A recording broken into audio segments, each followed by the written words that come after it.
Dans ce petit studio londonien, une vingtaine d'employés développent TerraTech, un jeu vidéo dans lequel des véhicules mignons s'affrontent sur un champ de bataille. Mais c'est un tout autre conflit, plus politique, qui préoccupe Nick Button-Brown, conseiller sur le projet.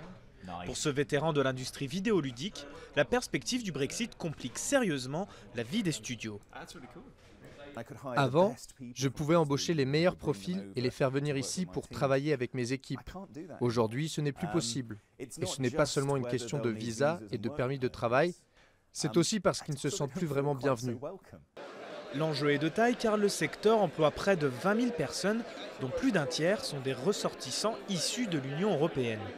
Pour tenter d'éviter une hémorragie des talents, plusieurs acteurs du métier ont lancé une campagne appelée Games for EU. Plus d'une centaine de studios ont signé leur pétition appelant à rester dans l'Union européenne, une initiative plutôt rare dans un milieu souvent réticent à s'impliquer en politique.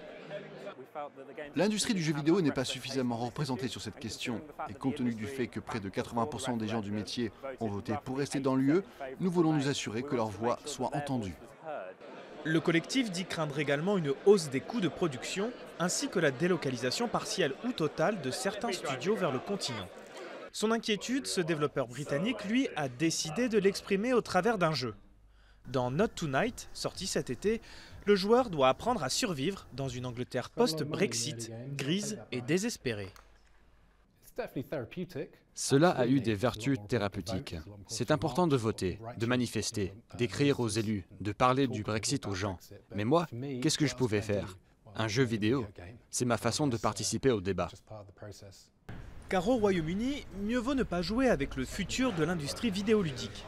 Le pays qui a vu naître Lara Croft compte quelques 2000 studios de développement et le jeu vidéo rapporte plus de 3 milliards d'euros à l'économie britannique chaque année.